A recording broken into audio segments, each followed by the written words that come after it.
Good morning, students. Today we will discuss about your new unit, new chapter, and that is periodic classification of elements.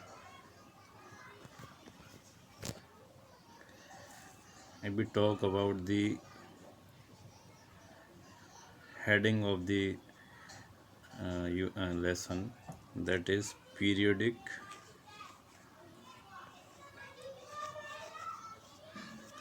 classification of elements. तो इस heading में actual में 3 important words हैं. First है हमारा periodic, second is classification and third is elements. तो यहाँ पर एलिमेंट्स के बारे में आप सभी जानते हैं. एलिमेंट्स क्या है? These are pure substance and till now total 118 elements are discovered. और इनसे जो टोटल सब्सटेंस बन सकते हैं those are millions and billions of substances. Now there was a great challenge in front of scientists that how to study those all substances and elements. तो उसके लिए ये कॉन्सेप्ट आता है क्लासिफिकेशन का, है ना. हम क्या करें, एलिमेंट्स को उनकी प्रॉपर्टीज़ के बिहाफ पर कैटेगराइज कर दें और फिर क्या होगा, जैसे हमने मान के चलिए ऐसे क्लास बना दी उनकी प्रॉपर्टीज़ के हिसाब से. तो कुछ एलिमेंट्स इस वाली क्लास में आ गए, कुछ इसमें आ गए, कुछ इसमें आ गए, कुछ इसमें आ गए, है ना. तो ये जो होंगे इस वाली क्लास के जो एलिमेंट्स हैं वो सारे प्रॉपर्टीज़ में क्या होंगे, सेम होंगे. ऐसे इसमें जो एलिमेंट्स होंगे वो सारे प्रॉपर्टीज़ में सेम होंगे. लेकिन ऐसा नहीं होगा कि ये वाले एलिमेंट इससे मैच करें या ये वाले इससे मैच करें. ठीक है, इसकी प्रॉपर्टी इससे क्या होगी, डिफ़र करेगी. तो इस तरीके से हम क्लासीफाई करते हैं एलिमेंट्स का. और पीरियडिसिटी की हम बात करेंगे अभी जब 2-3 मॉडल्स या जो लॉज हैं क्लासिफिकेशन के उनको हम स्टडी कर लेंगे, है ना. क्योंकि वहीं से जो ये कॉन्सेप्ट है पीरियडिसिटी वाला वो अराइज होगा, है ना. पीरियडिसिटी एक्चुअल में अगर हम यहाँ पर बात करें तो पीरियडिसिटी का मीनिंग है कि सर्टेन इंटरवल के बाद सेम प्रॉपर्टीज़ का रिपीट होना. जैसे वॉच होती है ना. वॉच में एक निडल होती है. ये निडल क्या करती है, रोटेट करती है और रोटेट करने के बाद और कुछ समय के बाद फिर उसी पोजीशन पर आ जाती है ना. तो ये हमारा क्या, क्लॉकवाइज रोटेशन. तो देखिए जो क्लासिफिकेशन ऑफ एलिमेंट्स है उसमें जो फर्स्ट एफर्ट किया था, है ना, वो अभी हमारी 21st सेंचुरी है. तो 19th सेंचुरी से इसमें एफ़र्ट स्टार्ट हो गए थे और इसमें कई सारे नई डिस्कवरी हुई. तो डिस्कवरी के साथ जो एफ़र्ट थे वो मॉडिफाई हुए. सबसे पहले देखिए कोई ना कोई एक इनिशिएटिव लेता है और वो कोई भी रफ़ मॉडल दे देता है. एंड फिर उसके बाद क्या होता है, धीरे धीरे उसमें थोड़ा चेंज आता है. और जब चेंज आता है उसमें, तो चेंज आने की वजह से वो और एडवांस हो जाता है ना. तो जो भी हमारा मॉडल होता है वो प्रीवियस से ज़्यादा क्या होता है, एडवांस होता है. सबसे जो एडवांस मॉडल है that is modern periodic table. लेकिन यहाँ तक हम किस तरीके से पहुँचे, है ना, उसके लिए हमें क्या करना पड़ेगा, जो अर्लियर अटैम्प्ट हैं, है ना, जो सबसे पहले जिसने स्टार्ट किया उनके एफ़र्ट के बारे में भी जानेंगे. तो ये क्वेश्चन यहाँ पर आता है कि जब मॉडर्न पीरियडिक लॉ है, पीरियडिक टेबल है, तो हम जो प्रीवियस हैं, जो आधे अधूरे हैं, उनके बारे में क्यों जानें. तो इसका बड़ा सिंपल सा एक आंसर है कि इससे आप अभी स्टूडेंट हैं और ये आपकी लर्निंग स्टेज है. इससे आप ये जानेंगे कि कोई एक बड़ा प्रिंसिपल साइंस का बनता है या एक कॉन्सेप्ट डेवलप होता है तो वो किस तरीके से डेवलप होता है, उसकी इनिशियल स्टेज क्या होती है और धीरे धीरे उसमें कैसे मॉडिफिकेशंस होते हैं और टाइम के साथ वो कैसे एडवांस लेवल पे जा कर के एक है ना मैच्योर फॉर्म में आता है।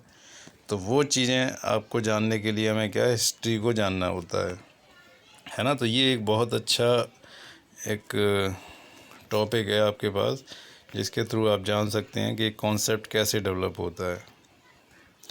तो देखिए, सबसे पहले 18 सेंचुरी से भी पहले है ना, इनिशियली हम ये तो जानते हैं कि एलिमेंट की दो कैटेगरी होती हैं, एक मेटल्स होते हैं, एक नॉन मेटल्स होते हैं। और इसके बारे में हम एक पूरा चैप्टर पढ़ के आए हैं अभी, है ना। थर्ड चैप्टर आपका यही था। मेटल्स की हमने फिज़िकल केमिकल प्रॉपर्टीज़ पढ़ी थी, नॉन मेटल्स की फ़िज़िकल केमिकल प्रॉपर्टीज़ पढ़ी थी, है ना। उनको आप रिवाइज़ कर लेना। और मेटलॉइड्स भी उसमें एग्जिस्ट करते हैं, ठीक है। अच्छा, लेकिन क्या हुआ कि ये एक ज़्यादा साइंटिफिक नहीं था, तो और ज़्यादा हम एक्यूरेटली एलिमेंट्स को क्लासीफाई करें तो उसके लिए जो एफ़र्ट आया, फर्स्ट एफ़र्ट आया फ्रॉम डॉवेनियर। डॉवेनियर एक साइंटिस्ट थे, है ना। कहाँ के साइंटिस्ट थे डॉवेनियर? ये थे जर्मनी के, है ना। ये केमिस्ट और प्रोफेसर, साइंटिस्ट भी थे और साथ में ये एक एजुकेटर भी थे। इन्होंने क्या कहा कि जो भी एलिमेंट हैं, अगर हम उन एलिमेंट को उनके increasing order of atomic mass में तो रखें, और साथ में क्या करें, उनमें से जो फर्स्ट एलिमेंट है ना, फर्स्ट एलिमेंट और थर्ड एलिमेंट, उन दोनों एलिमेंट्स का अगर हम एवरेज लें, first element and third element, उन दोनों का अगर हम एटॉमिक मास लेते हैं तो वो हमारा इक्वल होगा किसके? सेकंड वन के। किसके इक्वल होगा वो? सेकंड एलिमेंट के एटॉमिक मास के, है ना। देखिए किस तरीके से होगा। जैसे फर्स्ट एलिमेंट है हमारा लिथियम एंड थर्ड एलिमेंट है हमारा पोटेशियम।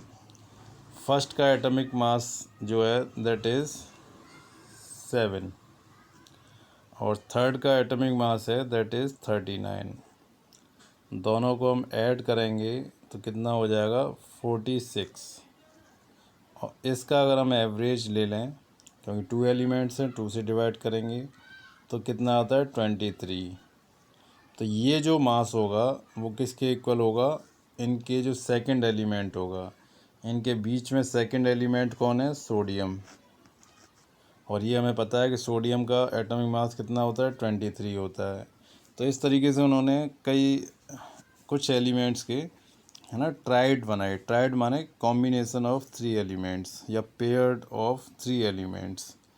तो ये कुछ एलिमेंट्स के लिए तो देखिए वर्क किया, लेकिन हमें पता है कि 118 एलिमेंट आज की डेट में, और उससे पहले भी 56 एलिमेंट डिस्कवर्ड हो गए थे, है ना। तो उनके लिए ये वर्क नहीं कर पाया। तो soon found that not uniform across all elements, so this system had very short lived and limited success. ठीक है, ये केवल हमारा फिर कहाँ तक रह गया? 2 to 3 पेयर्ड ही इसमें फॉर्म हो पाए।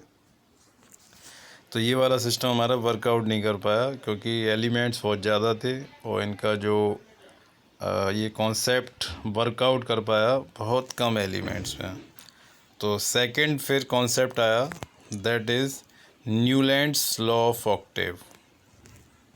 देखिए इसमें फर्स्ट लाइन को आप देखिए कि will you believe that chemistry and music have a connection. क्या आप सोचते हो केमिस्ट्री और म्यूजिक का कोई आपस में रिलेशन है? तो इसके बेसिस पर जो जॉन न्यूलैंड हैं, ये इंग्लिश के साइंटिस्ट थे, इंग्लैंड से थे, है ना। इन्होंने उन दोनों में एक रिलेशन बनाया, है ना। कैसे रिलेशन बनाया? उन्होंने बोला कि अगर हम सारे जो भी एलिमेंट्स थे उनको increasing order of atomic mass में रखें।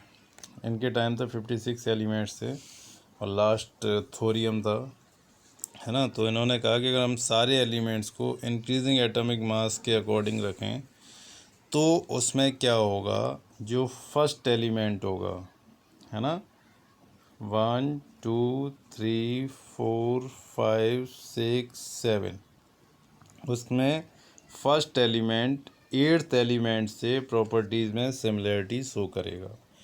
इसी को हम बोलते हैं पीरियोडिसिटी। क्या बोलेंगे इसको? पीरियोडिसिटी, है ना। एक सर्टेन इंटरवल के बाद सेम काइंड्स की प्रॉपर्टी वाले एलिमेंट्स का रिपीट होना, इसको हम क्या बोलते हैं? पीरियोडिसिटी। तो पीरियोडिसिटी का कंसेप्ट सबसे पहले कहाँ से आया? न्यूलैंड के थ्रू आया। ठीक है।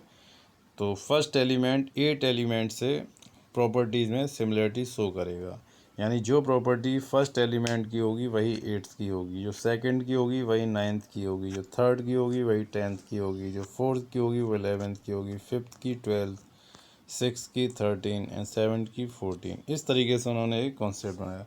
अब इसके पीछे क्या मतलब वर्किंग थी? उन्होंने कहा कि ये बिल्कुल उसी तरीके से है जैसा म्यूजिकल नोट्स में होता है ना। आपने देखा होगा कि फर्स्ट जो उसका नोट होता है म्यूजिकल, दैट इज सा, रे, ग, मा, प, धा, नी, और उसके बाद फिर लास्ट में क्या आ जाता है? सा। तो सा से सा हमारा मैच कर रहा है। सिमिलरली जो फर्स्ट एलिमेंट है वो भी हमारा एट्थ एलिमेंट से क्या करता है? प्रॉपर्टीज़ में सिमिलरिटी शो करता है। तो जो म्यूजिकल नोट्स होते हैं उन्हें हम क्या बोलते हैं? 8 ऑक्टेव्स ऑफ म्यूजिक। इंग्लिश की अगर हम बात करें तो वो किस तरीके से होते हैं? डो, रे, मी, फा, सॉल, ला, टी, अगेन डो, है ना। इस तरीके से 8 म्यूजिकल नोट्स होते हैं। तो इसको हम न्यूलैंड्स ऑक्टेव लॉ भी कहते हैं, न्यूलैंड्स लॉ ऑफ ऑक्टेव। अच्छा, एक बात यहाँ आप याद रखना, ये न्यूलैंड्स लॉ ऑफ ऑक्टेव है ना। एक ऑक्टेट लॉ भी होता है। तो इन दोनों में आपको कन्फ्यूजन में नहीं होना है ना। ऑक्टेट लॉ जो होता है that is different. Octet law में क्या होता है?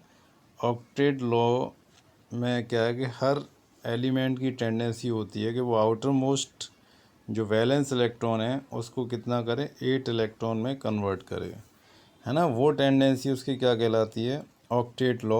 ऑक्टेट लॉ कहलाती है ना। जबकि ये पीरियडिक क्लासिफिकेशन से रिलेटेड है, ऑक्टेव। तो इन दोनों में आपको कन्फ्यूजन नहीं होना। कभी कभी दोनों में आपको क्वेश्चन मिल जाता है, दोनों ही आपके सिलेबस का पार्ट है। तो जब ऑक्टेट की बात होगी तो वैलेंस सेल इलेक्ट्रॉन की टेंडेंसी होती है 8 इलेक्ट्रॉन कंप्लीट करने की, या तो वो इलेक्ट्रॉन एक्सचेंज करेंगे या शेयर करेंगे। और ऑक्टेव की बात होगी तो ये पीरियडिक कंडीशन है ना, कि फर्स्ट एलिमेंट 8 से सिमिलरिटी शो करता है। अब देखिए, there were a number of faults with this classification. इसमें भी देखिए कुछ प्रॉब्लम आ गई, इसमें भी ड्रॉबैक्स थे। क्या सबसे फर्स्ट ड्रॉबैक क्या था? कि it was only applicable till calcium. Total elements कितने थे? 56। ये कहाँ तक वर्कआउट कर पाया? केवल 20 तक, है ना।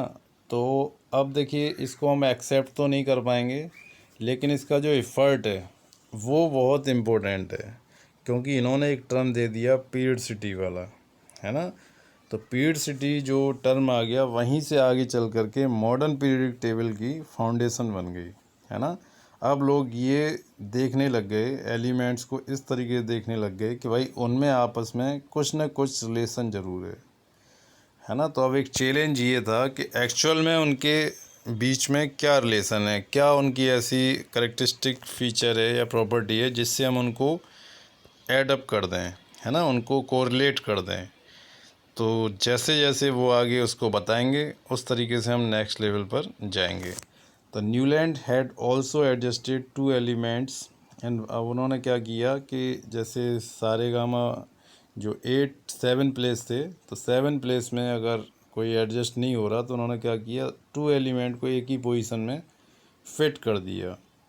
अब देखिए, जब दो एक जगह आ जाएंगे तो उस वाले केस में क्या होगा?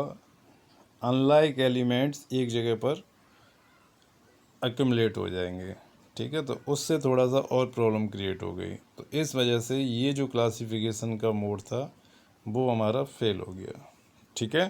तो आज हमने 3 इम्पोर्टेंट थिंग्स के बारे में जाना। फर्स्ट कि क्लासिफिकेशन क्यों रिक्वायर्ड है।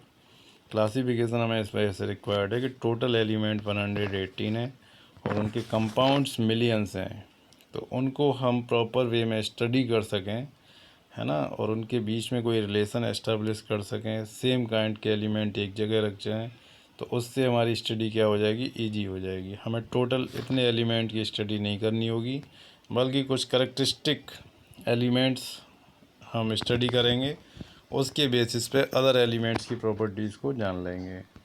सेकंड हमने ये जाना कि सबसे फर्स्ट जो एफ़र्ट किया वो डॉवेर्नियर ने किया, उन्होंने ट्रायड बनाए। इसके अलावा हमने थर्ड ये जाना न्यूलैंड्स ऑक्टेव, ऑक्टेव को ऑक्टेट से किस तरीके से हम है ना सेपरेट करेंगे, वो भी हमने जाना। और ऑक्टेव पीरियडिक क्लासिफिकेशन का लॉ है, जबकि ऑक्टेट रूल वो हमारा वैलेंस सेल की स्टेबिलिटी को बताता है। ठीक है, तो वो दोनों में मिक्स नहीं करने।